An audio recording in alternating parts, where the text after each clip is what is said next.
And we're back with what will be the final installment of interviews with Robin Sontag, survivor of the zombie apocalypse. Robin, this is right after the siege. Tell me about what the atmosphere was like. The last body of runners was burning the day we decided not to leave Shiner. We voted and narrowly decided we could not risk moving near Houston or any of the other big cities. Well, why? Why didn't you do this? You could have found other survivors, right? But we could have also created another siege. Well, yes and no. I mean, nobody had gone to any of the larger towns at this point, and the runners came for you anyway. You have to understand, after the siege, there was nothing we could gain that would replace what we had lost. I had lost, but most of you had survived. Just a handful have died. Surely there was a chance that we would accidentally lead another group of 10,000 or more runners to everyone that had been in the siege? We won the battle. Cost was too high.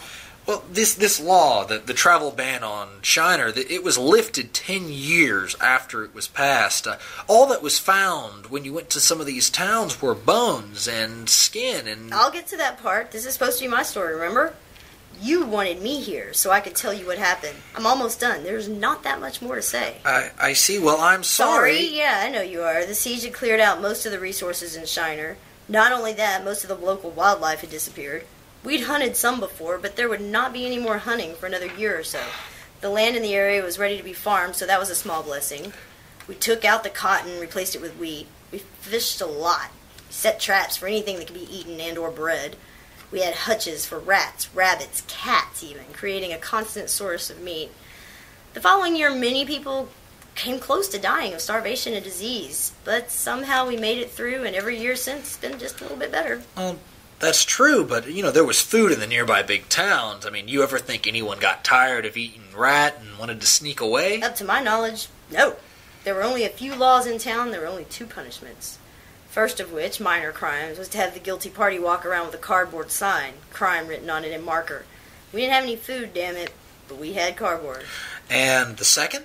There were about 15 or so bullets left over from the siege. They were from a box of ammo that had been knocked off the awning. They had been resting on and managed somehow to land somewhere, kept them dry and safe from tampering. A box with glass walls was created and placed in the park on an old howitzer that had been a monument from the First World War. Those bullets were arranged in this box, and the word guilty was printed on each of them. As you can probably guess, this was going to be the punishment for any serious crime. It seems just a bit extreme. By today's standards, I'm sure it is. Well, I'm guessing it's for death, so what kind of crimes were punishable by death? Just the big 3. Murder, rape, leaving Shiner. Well, murder and rape I get, but just leaving the town? That's not fair. Oh, you're right. It's not fair to those rapists and murderers, because at least murder and rape have a lower body count than another siege would. But you had no way to know. And there was no way not to know.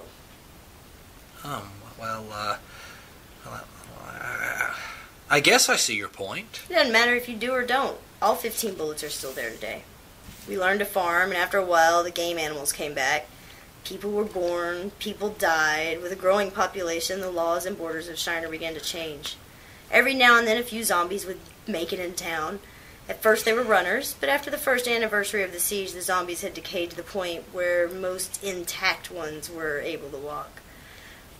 After 2 years, they stopped coming altogether. Once we got farming down, we were able to turn cats back from food to friends. Although several others, including yours truly, had developed a taste for rat that I'm still just not able to give up. 10 years passed. Big brewery could not work without electricity, but there was a smaller, old-fashioned one in the back of the factory that we got up and running again. Shiner's once again brewing beer, and although in smaller quantities for a much smaller population. We organized a trip to Houston and found a city completely deserted. We took what we wanted, returned to Shiner, and started a 5-year journey across the state's borders for survivors. As you know, none were ever found. We created a new society, divided up labor, established government, reprioritized what survival skills people would need in the new world, and now, as illustrated with this video, have reclaimed lost technologies such as electricity, recording devices. Not bad for a psychology major, but then again, that didn't mean too much to anybody born after Z-Day. Well, and now we'll conclude this interview. Miss Sontag, please thank you so much for your time and assistance. let me say that this has been my pleasure, and if you have any parting words for this and future generations, could you please share them with us? I do. It's a quote from a long-dead leader of men. It's a little bit long and cut shorter because I forget parts in the middle. But it goes like this. It is not the critic who counts, not the man who points out how the strong man stumbles or where the doer of deeds could have done better.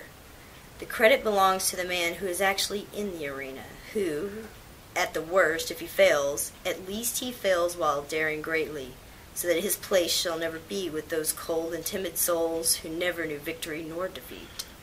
Do you understand this? Yeah, I do. You don't.